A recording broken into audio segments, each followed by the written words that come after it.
Welcome back. This is Impact Podcast, episode number 25. Today's a good day. We have a guest. Maddie has laid out on me again. She will not be here today. She had some big things happening. Her kids got baptized at church today, and so they are celebrating that. And then, of course, I think they had a birthday party. So amen to that. So episode 25, I'm not solo though. We have a guest for the show, and we are going to dig in to our guest and what they do, and talk about leadership and talk about some other things that are coming down the pipe that I have learned about in recent days. So I have Sherry with us today. She's a longtime Morgan County resident. And so, Sherry, if you will, let's introduce yourself. Talk a little bit about who you are. First, talk about your family a little bit, and then we're going to get into the interview. Okay. My name is Sherry Terrell. I was born and raised here in Morgan County. I am the 10th child. I have a twin sister. I am a realtor here in this community. I attend the Union Springs Baptist Church, where my brother, Robert Terrell, Jr. is my pastor. I have a son. His name is Miles J. Miles Alexander. He is a rising 10th grader. And I don't know what else do you want to know. Sherry, did you say you're 10th? You were the 10th? So you have 9 brothers and sisters? Absolutely. Wow. We're a Brady bunch. It's his, hers, and ours. My mom had 3 before she married my dad, and my dad had 3, and together they have 4. We're a very close-knit family. We were raised together. When my mom married my dad, she said, "Go get your children. We're going to raise them together." And it was pretty funny because we never heard the word stepdad, sister or stepbrother. We never knew that. And it was when other people would say, "Oh, that's your half sister, that's your stepsister." We never saw it that way. Right. And my mom said that if they sit with their feet under this table, that's your sister and your brother. And there's no step involved. Wow. And so, but yeah, we're a Brady bunch. It's his, hers, and ours, and we're still very close.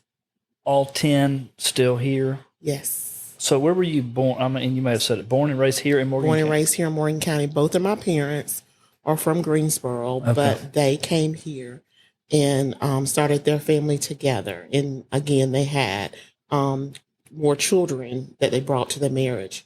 And so I have 2 brothers, Robert and Anthony, and then my twin sister, Sheila, that works at the high school.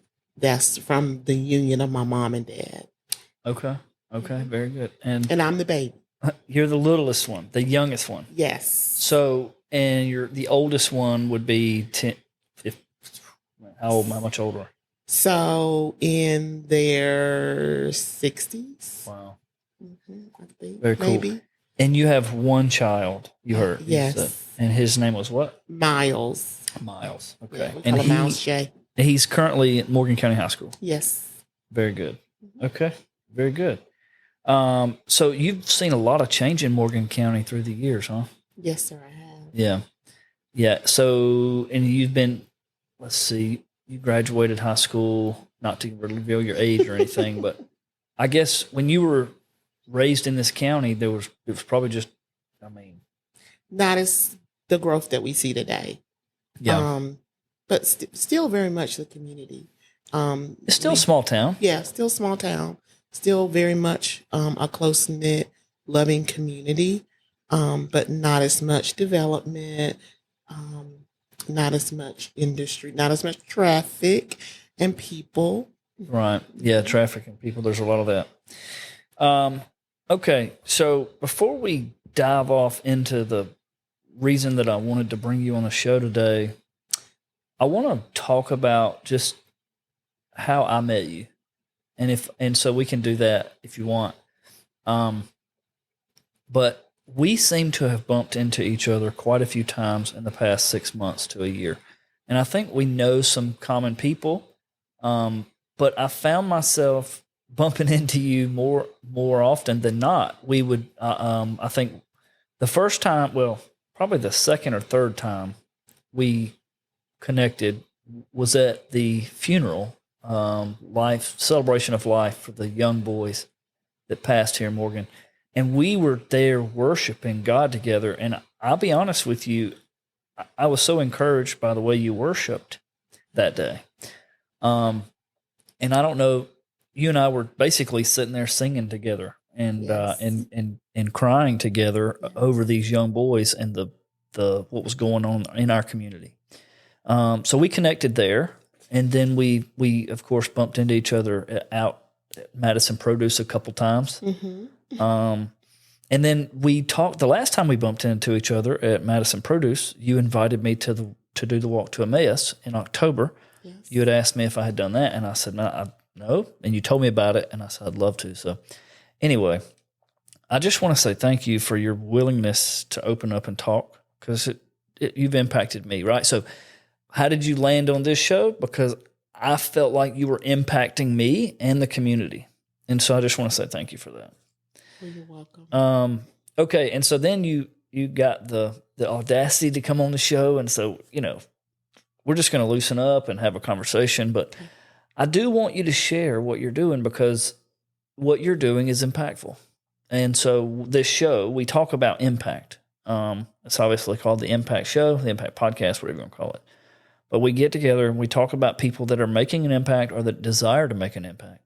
And then what we look for is, at least for our listeners, because we do have quite a few listeners that call me regularly and they listen to the show, and they think, and they always say to me, "Look, man, it's making an impact," And so anyway, today we hope to connect with somebody out there that's listening, that wants to serve or make an impact, and then we kind of give them the nuts and bolts. And so, what you're doing is making an impact in the community, and then coming on the show today, hopefully will make an impact as well.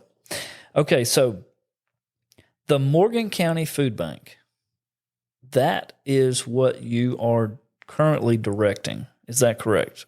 Yes, it's the Madison-Morgan Community Food Pantry. Okay. And it's housed in the original middle school over on Pearl. We came up with that name, Madison-Morgan, because it's located in the city of Madison, but of course in the county of Morgan. And we feel like it's a community, and you can't have community without unity. And so it encompasses, the whole community coming to serve our neighbors. And we don't call the people that come to our food pantry customers or clients. They're our neighbors, because we feel like many times, we're one diagnosis, one poor decision, one illness, a job loss away from needing help. Right. And so these are our neighbors, and we are coming together, serving together as neighbors, and serving each other, our neighbors. Right. So the Madison-Morgan County Food Pantry. That's community. The community. Yes. Okay. Community pantry. Mm-hmm. Okay. And so just tell me about the mission. Now, I know that obviously we're feeding needy people every week. Well, so before we even talk about the mission, tell me about how was it born? Okay. How long ago was this born, and where did it come from? Okay. So it was birthed during COVID. It started with a seed of $1,500 that came to the Ministers Union through another local nonprofit, which is Joseph's Coat. So Joseph Coat gave a $1,500 donation to the Ministers Union. And my pastor brother is a part of that ministers union. And he had noticed that our own food pantry at our own church, we were needing to replenish it more often. And so he came up with the idea of, hey, let's just do a food drive and give away some boxes in downtown.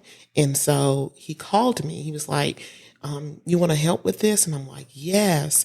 I've worked at a food pantry over in Newton County when I did Leadership Newton, and I would love to do it. And we were just going to do it until the money ran out. So it was not something that we had planned to turn into a full nonprofit. And we just celebrated April, the fourth Saturday in April. It's 5 years that we've been running this food pantry. So we basically started it with the concept of, okay, we'll do it until the money runs out. And so we, the first week, we did the food drive, and it was in Town Park, and it was great. We started out with just 50 boxes, and the second week rolled around, we had money left, and the second week rolled around, and we did it again. Well, it kind of grew, and so we had a traffic jam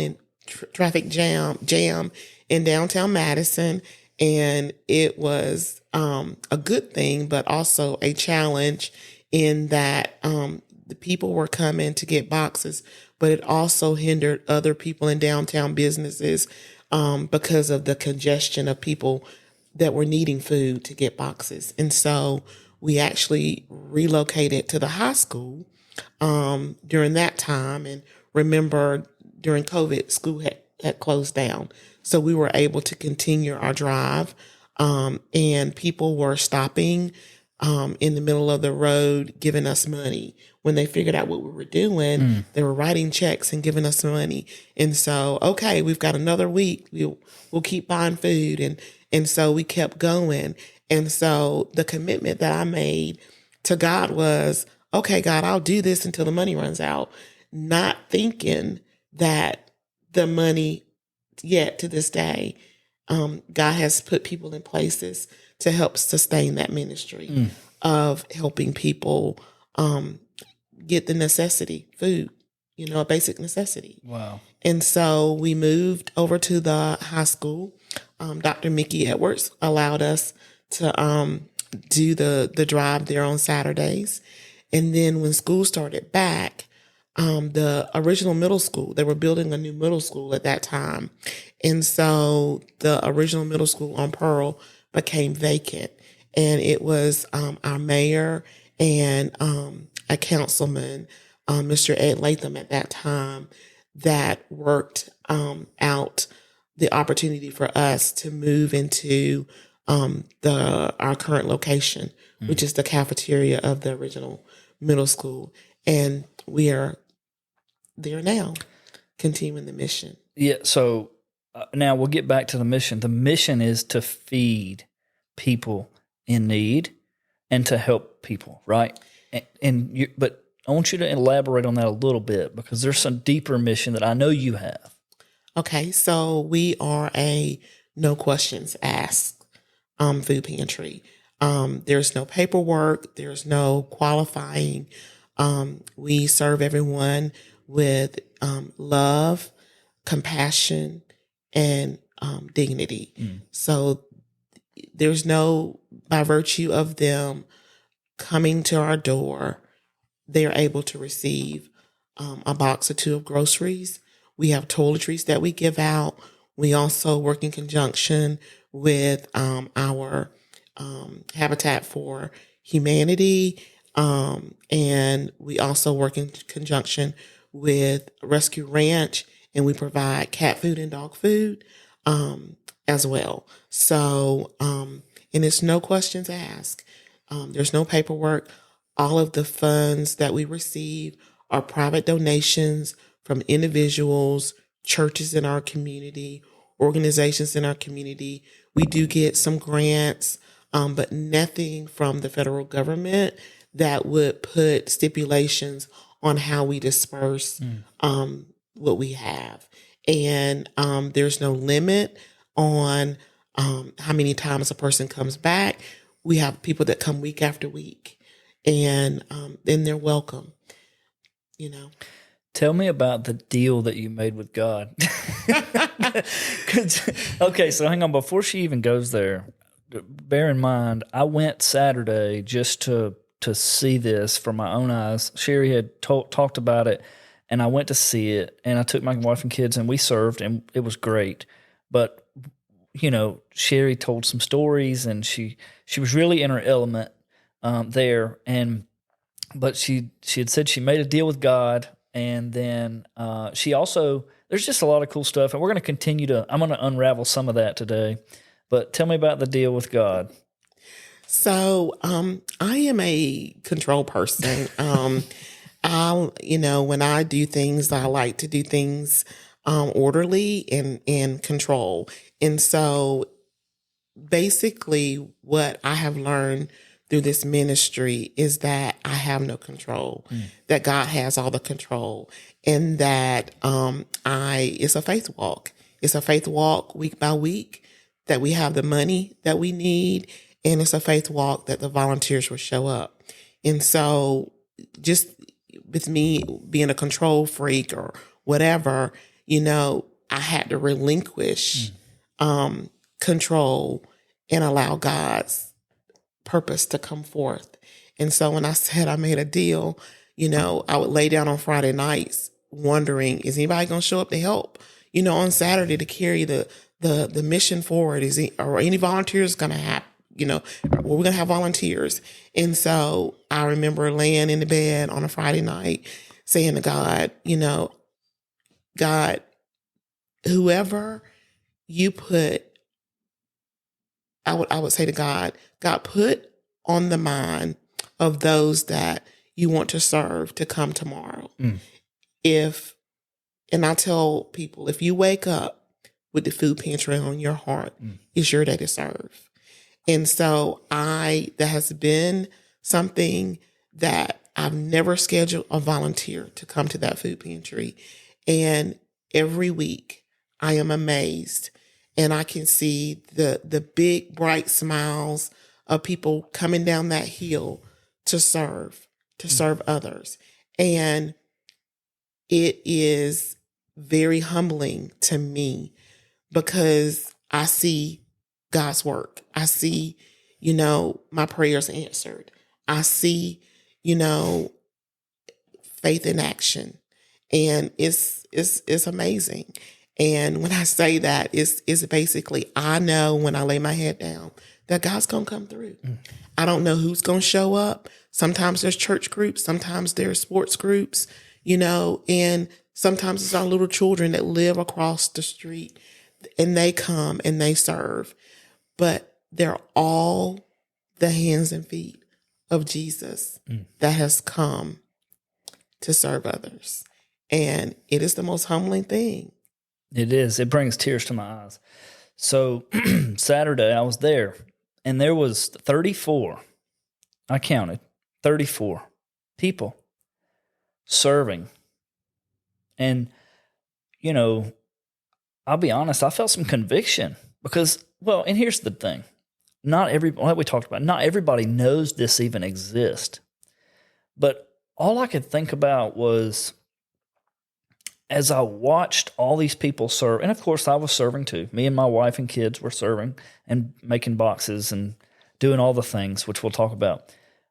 But it was somewhat convicting for me because at one point I stopped and I pulled back and I was like, there used to be a time where in my life where I would be out doing whatever I wanted to do. And look, I was thinking about all the other people that are out doing whatever they want to do. Going to the lake and going fishing and going to do things and going, shopping or whatever people might be doing on Saturday at 10 o'clock in the morning. And I just thought the people that were there serving, how amazing is that they're doing that. And they're not doing it for any spotlight. They're not doing it for any glory. They're not doing it for any reason other than to serve. And it was convicting for me at some point, and and I like to think that I'm a man of God. But do I always serve like I should? No, right? And so anyway, I was somewhat convicted.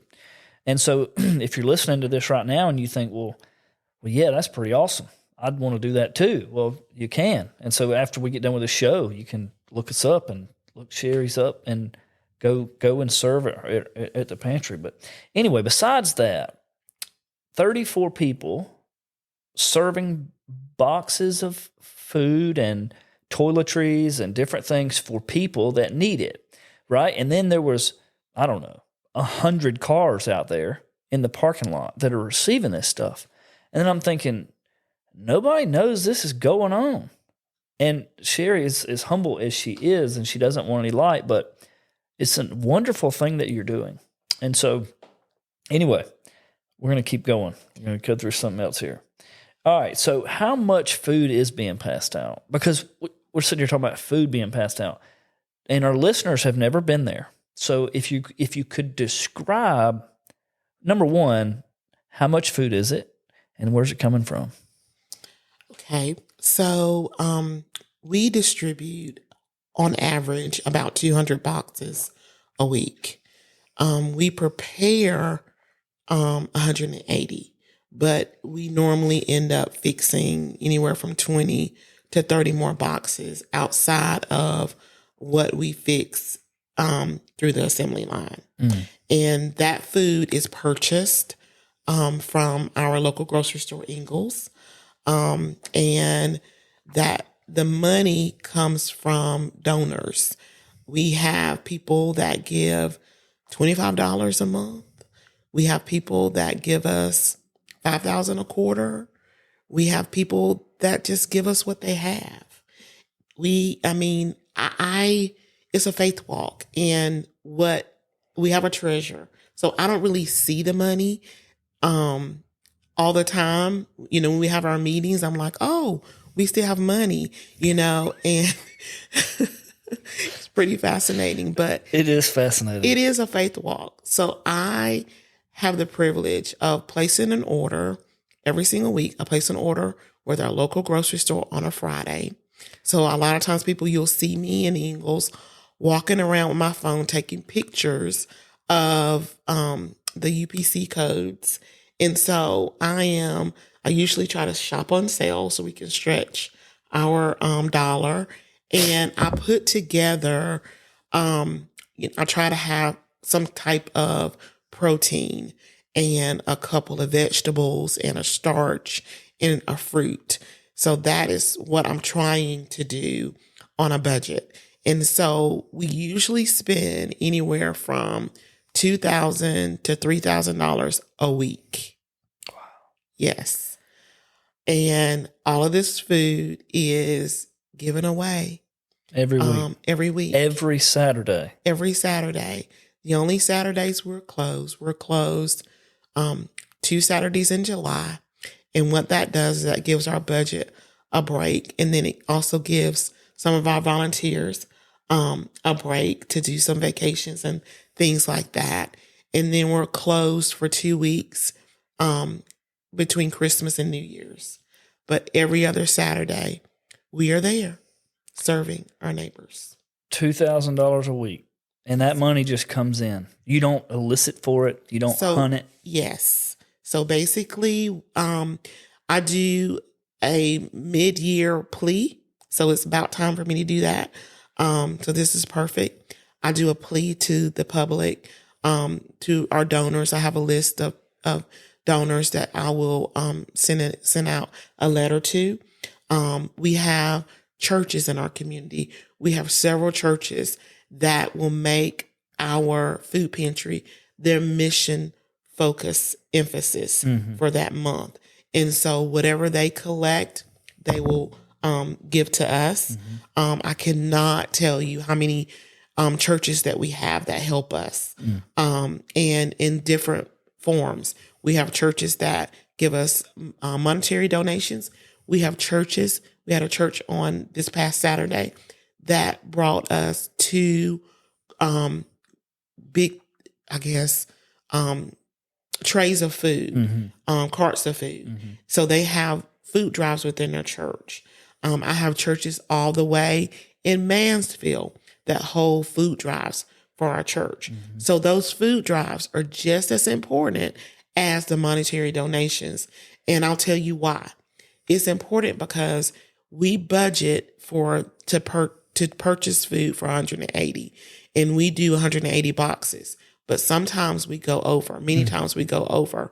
And so that food that has been collected through those food drives help us make those additional boxes. So I always tell people, I'll tell you, I was one before God changed my heart about service. I've always been a tither, and our pastor helped us understand our talents. So we understand that our talent, our tenth, and our time, we need to get back to God. And so I never had a problem tithing, and I have the talent of helps. And so I was operating in my gift of helps, but I struggled with time. And time is not Sunday or Wednesday. That's worship service. I needed to give service to God in my time. And so this opportunity, when my pastor came to me about this, the food drive, I saw that as an opportunity to give God my time. And people that knew me prior to the 5 years as this food pantry has been in existence, I'm a realtor, and Saturdays are a huge day in my industry with what I do. And I would have told anybody, oh no, I'm not going to be volunteering anywhere on a Saturday. That's the biggest day that I have for working.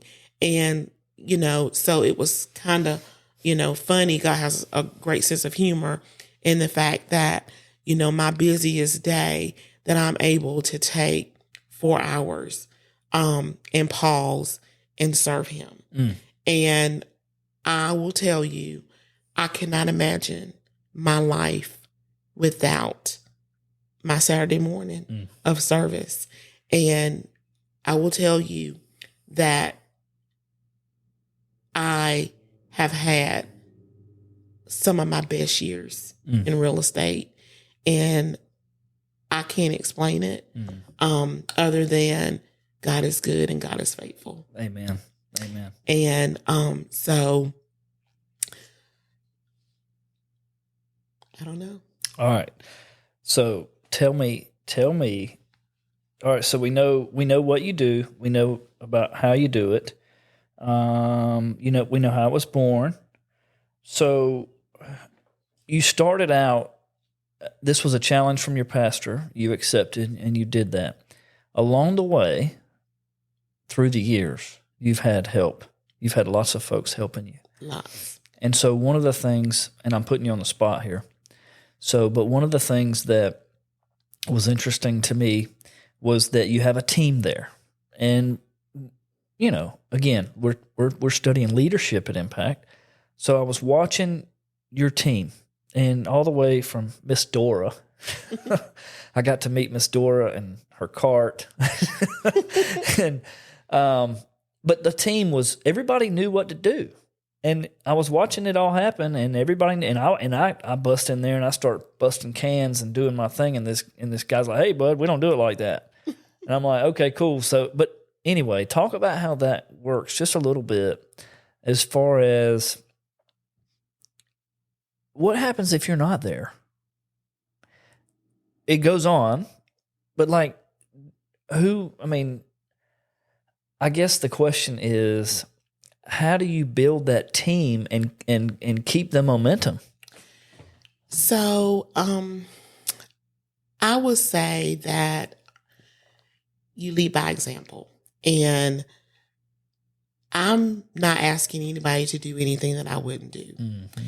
And, right down to, I don't give out dented cans, cause I don't want a dented can.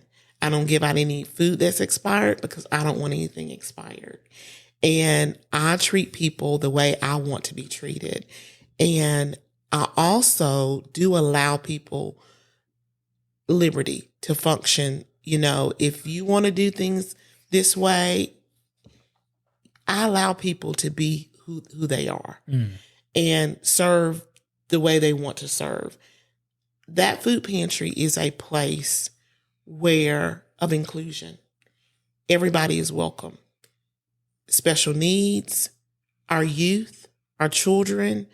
I'm really partial to our children because I feel like allowing them to have purpose, allowing them to serve is planting a seed. And you can't plant a seed and not expect anything to not grow from it. You plant it, and then we're there nurturing it and watering it. And what will happen is when they go to school, when they go off, they're going to find a place to serve. They're going to find an opportunity to help someone. And so everybody is there. It doesn't matter, who you are, if you attend church or not. It's a place, it's a safe place where you can come and you can serve. Sometimes we have people that are community service sentences. Nobody knows that. It's a safe place where everybody is welcome and everybody can serve. And we do have some people that are very strategic and want it done in a certain way, and it's okay, but it's all about coming together and serving others and just being a family. It's a family there. And I will tell you, if you was to interview any of the people that are there on a regular basis, they will say to you that they have created some friendships, some organic friendship and some organic relationships with people that their paths would have never crossed. And so I think that that's beautiful in the fact that it's community. Yeah. So one of the things that you said was we are one decision away or one diagnosis away or one from being in need, right? So maybe you're not in need right now, but you could be, and you ought to look at it that way. But one of the things that you had said was there's no judgment. This was Saturday. No judgment here. No judgment. Because, and you said to me, the only time, well, I think there was a couple of us standing around, but you were preaching whether you knew it or not. But you said the only time you ever ought to look down on a man is when you're helping him up. That's right. Our pastor has often said that to us. And he said, you never look down on a man unless you're helping him up. And so there's no judgment. We always serve everyone with love, compassion, and dignity. Everybody deserves dignity. No one should feel humiliated, right? Because they need a basic necessity, right? Food, right? Yeah, and there's no judgment when it's being passed out. No, and that is so refreshing because that doesn't exist in the world, as you know. I mean, if you walk outside today, there's someone out there in the city, or not just in Morgan County, but anywhere, that doesn't feel that. They will judge, right? So the world judges. And so it was so refreshing for me to go Saturday and to be in that environment with all those folks. And, I think Macy and Alyssa got to pass out the bags of, what were they passing out? So hygiene bags. Hygiene bags. So toothpaste and toothbrush or whatever was in there, but they got to go out front and they passed them out. And, of course, Macy she's not shy. And I think Alyssa passed out birthday boxes, but I watched them do that. And I was like, that's life. Right. And then they asked questions like, well, Dad, why did we have to do that? Well, honey, they found themselves in this situation and, who knows why. But they need it. And so we're just giving it to them. And so anyway, very, very, very, very good stuff. One thing I will say is what makes me really happy is we've had some people on that receiving side that's now on our giving side. Wow. And it is really awesome and amazing when you have our volunteers that basically are in a position where they pull themselves up and now they're giving back. So we had people, and I know you told me that Saturday, and actually I had that in here, but so you had people that were in the cars. Now they're giving to the cars. Yes. Wow. Yes. So that's impact. That is what we do, impact. So you made an impact on that person's life in such a way that they felt led to come back and give. And that, you know, I always said if we just change one life, we've done it, right? So let me see here.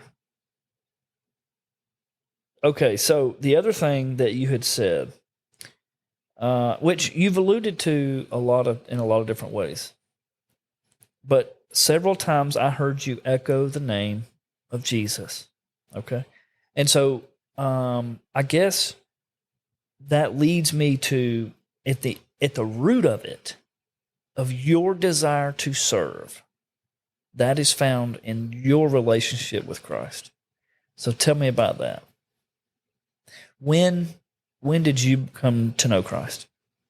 So my upbringing, we've always been a family of faith. My mom always took us to church. You know, we grew up Baptist and going to church, singing and all the things. And so I've always had a deep rooted faith, but my faith did not become evident to me, like who Jesus really was. You know, we know Jesus, but to like know him for yourself, I really didn't really realize who Jesus was until I went through a divorce. And I really had to hone in on my faith and who God is for me, my foundation. And so that's when I really dug in and studied to understand this firm foundation that I need to stand on, you know, because I had to get a firm foundation, you know, and so that is when I really started understanding who Jesus is and who he wants to be for all of us. And so, and it started with that. And then you grow in your faith. And the more there's a scripture that's too much is given, much is required. And so I knew that God required more from me. And I did not realize that more would come through this food pantry. But I knew that there was more. And I knew that I had more to offer, but I didn't know what it was. And so the more came through this food pantry and all of the people, all of the volunteers that God has allowed me to meet and encounter, and all of our neighbors and just people that I met through churches. It's amazing. And I am amazed that God has allowed me to see his hand and to be his hand and feet. Wouldn't you agree, Sherry, that by serving, your faith grows? Absolutely. And when you talk about growing as a Christian, as a follower of Christ, when you talk about growing, I believe it's difficult to grow apart from serving. I believe you grow in serving. Absolutely. And I believe if you're not serving, you're not growing. At least I believe that. Some Bible scholar might say, yeah, it's right here, you know, but I don't know where it's at. But I do know that I've seen people grow, as you talk about, in the faith. And there's something to be said about you sharing your story that also grows people's faith, because again, it fertilized mine just a little bit, and so it's so impactful what you're doing. So what's next for the food pantry? Do you? And again, putting you on the spot here, you didn't have to plan for this, but what's next? What do you see happening in the next 5 years? I mean, and the reason I ask, obviously, and again, not to reveal your age, but as you grow older, you got to come up with a plan, and you got to figure out what's going to happen next and where are you going and who's going to come in, and have you thought about any of that? Or are you just kind of doing, or? I'm just kind of doing. I'll tell you, I have a dream. Okay, that's good. Let's talk about that. So I have a dream that perhaps one day we'll be able to have a soup kitchen in addition to our food pantry. Okay. So maybe a couple days a week we offer a hot meal and fellowship. You're able to come and get, a spaghetti plate. You're able to sit across from somebody that maybe you don't know and fellowship and with that person. Maybe it's someone that's looking for a job, or a mother that needs some help with a wayward child. I just would hope that place could be a place where everybody is welcome, whether you're a mentor, you can mentor somebody, help somebody, or if you need to be poured into. It's a safe place to just come and get a meal and fellowship and just a place in the community. So we have a full kitchen in the back, but one day I would hope that we could get some grants and some things to where we could have that kitchen where we could serve as a hub in the community for people. So what I'm hearing you say is that this little food pantry is not going to be short-lived for you. You desire for it to grow and become more impactful and become a place where more. In other words, what I'm hearing you say is that what you desire is not just to feed a box on Saturday, but you want to impact the community in a bigger way by providing hot meals and really a central hub for people to come and need of many different things. Absolutely. Physically, spiritually. I mean, and so, do you have any? And okay, let me ask you this: how fast do you think that you'd like to see that happen? I would love for it to happen next week. But one thing I will tell you, I don't know if you saw this in action on Saturday, but we do have some ministers that come on Saturday, and they walk through the line of cars, and they are there to pray for people. Basically the people come week after week, and sometimes they need someone to talk to. They need a minister. And so they're there to pray with them. Sometimes they're facing surgery, or, a lot of times there's needs outside of food. So is it the people that come through, are they, I don't want to say the normal people, but the people that come through are pretty much come every week? Some of them, yes. We often see new faces, but we have a lot of people that return. Yeah. And a lot of those people are on fixed incomes, widows, things like that. And we are able to help subsidize, to help them through the week. And I go back to that. As it stands right now, you say you're going to do a plea at some point in the next month or so, mid-year, right? That's what you said. Yes. Where does that go out? So we have a list of donors and addresses. And so I just mail out a letter. Okay. And so and we have a lot of word of mouth. And so we have a lot of volunteers, and like our volunteers will tell their friends, hey, instead of buying me a birthday present, give a donation to our food pantry. So we have a PayPal account. And so we will get donations through that PayPal account. We have a website. It is mmcfoodpantry.org. You're able to go and make donations there. But so the letter will just go out to I think we've got maybe 200 names and addresses that we sent out that letter to. And then in November, well, actually it's October coming up to November, we have a really big thing that we do for Thanksgiving. So we raise money to give out about 300 boxes of food, including a ham, a turkey, or a hen. And we do that in conjunction with Hunger for a Day. And that is with Mr. Rooks, a local guy here in town. And we solicit some of the businesses that will pledge to purchase boxes. And we do that.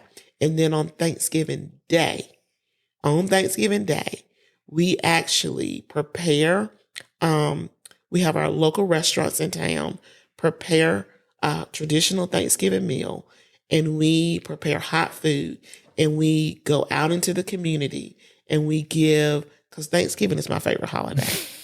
And so Thanksgiving, I with very little effort, I get to sit at a table with lots of our favorite dishes. And it's unfortunate there's people in our community that won't have that opportunity. Wow. Well, I want to make sure that everybody that wants a plate on Thanksgiving Day will have a good, and I'm not talking about lunchroom food. I'm talking about, we have hams that are done by Hallie James. We have turkeys that are smoked by Crow's Barbecue. We've got mashed potatoes done by Ricardo's. We have all of our local restaurants. They come together and they fix this food, and we plate it and we take it out to the community. And so we do a big drive in October, November to raise money for that. And then we also have a big end of the year push where we have people that are trying to get, because we're a 501c3, so you get a tax deduction. And so we have a big push at the end of the year. And those are the big drivers that help us sustain this food pantry. Wow. That's quite an operation that you're running. And I'm assuming you've got, like we talked about earlier, but you got some people that helped you. But tell me about someone along your journey in life that has been an encouragement to you. And you don't. My mom. Okay. I can remember my mom and my dad and my brother. I can just remember when we were kids. My dad is an entrepreneur, and he would hire. People would come to our house, and my daddy would give them a job, and they needed to work, and he said, "I'll work you." He would give them, let them work for him. I love it. And my mom, we would be going to the grocery store, and somebody would be walking, and she would just pick a stranger up, and I'm like, "You don't even know these people." And she would, give them a ride to the grocery store or whatever. And then she would make us tote their groceries in and put them up in their house. And like, we don't even know these people, and it was just something that, I was raised in. It was a part of us.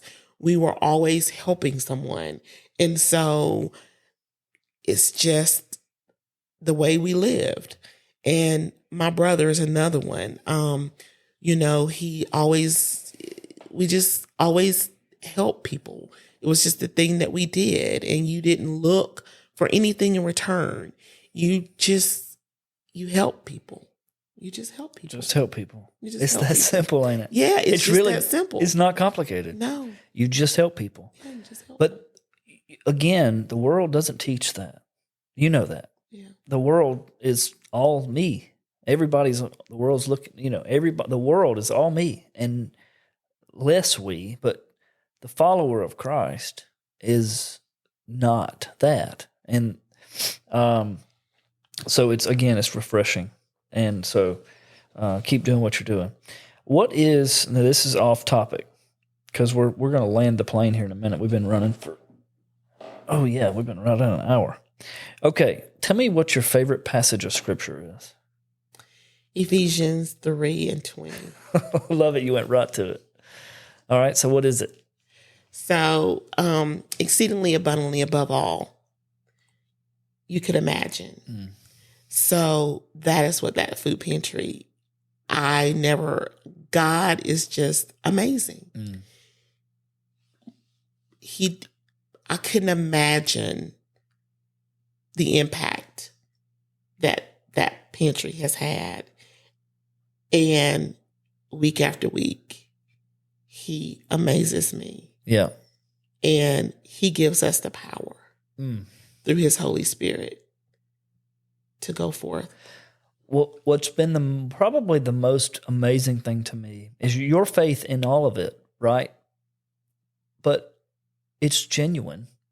And I know that. But what's amazing to me is what you said about you don't coordinate who's going to be there. And you don't, you put some mailers out for the money, but God's putting this together. It is. And you gave God the glory from the very second we talked about it. But again, understand that you're the tool. And that's what you said. I think you told me the first time. Yeah, I'm just the vessel. You're the vessel. That's right. Yep. And that's amazing. His hands and feet. That's right. That's a beautiful thing. Okay, so if there was one thing, we're gonna finish here in just a minute. But if there was one last thing you wanted to say to our guest, anything you wanted to say, a final thought about life or the pantry or about the love of God or whatever you want to share, go ahead and do that now.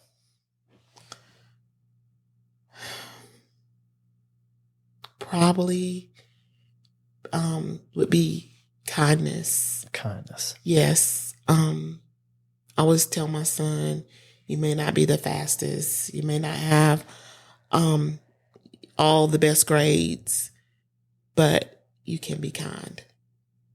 You can open the door. You can give someone a smile. You can give a hug. You can be kind. Mm. It's not hard to do. No. Be kind. That's good. It's not difficult. Anybody can do it. Okay, very good. Well, Miss Sherry, I have thoroughly enjoyed our time. And I believe that the message is clear. But for all of our listeners, both in Morgan County and abroad, one thing that I would say is to be encouraged by what Sherry is doing. And if you don't have a conduit for serving, or if you don't have a place to serve, and you're in Morgan County, then obviously come up and join Miss Sherry on Saturday mornings, 9:30 to 12. Yes, sir. 920 Pearl. Yeah, at 920 Pearl in Madison, Georgia. There's lots of, like I said, anywhere from, I guess, probably 10 to 40 people there every Saturday morning from 9:30 to 12 serving the community with the resources that Miss Sherry generates. And so her and her team. Our volunteers are our secret sauce. Yes, I would agree. You can't do anything without everybody helping. That's right. And again, Sherry doesn't take any credit for any of it. She said it's all the glory goes to God. It does. And her team. And she's been very humble in that. But again, if you want to serve, do that. If you want to DM us or link us up or whatever on the Facebook or the LinkedIn or the podcast app or whatever, if you need information on Sherry's stuff, I'll be glad to connect you with her. Or you can just go to the old middle school and go to work. So either way. But Sherry, I'm genuinely grateful for you having come and stretched your wings a little bit and done a podcast. And this thing's going to air here in a few weeks. And hopefully we'll get something out of it. I will tell you that, and I'm not going to air it online, but the Impact Service Group is going to donate to your cause at some level. And that's the other thing I would say is that if you're listening to this show and God might convict you right now to give to Sherry. And, I know I felt that just talking with her today. And so you can give to her, probably write her a check. I don't know. But get in touch with me or Sherry. Y'all know if you want to give some money, we'll give it straight to Miss Sherry. I'll just do a pass-through. But you know how to get in touch with me. So anyway, we're going to raise some money for you too, maybe, Miss Sherry.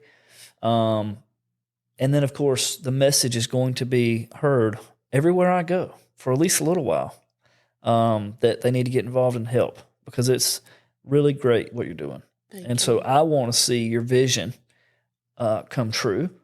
And so God's placed that on my heart to say, what can we do? What can I do to help you in your mission? And I want to see your vision come true. Being able to serve hot meals and have a soup kitchen, like you said. I mean, that is a brilliant, amazing thing that you want to see happen. And so anything that I can do to help, I'm going to help out. So anyway, all right. So we're going to sign off. But like I said, if you want to get in touch with Miss Sherry, just look her up or look us up. And thank you so much for what you're doing. Thank you for the opportunity. All right. Thank y'all. See y'all.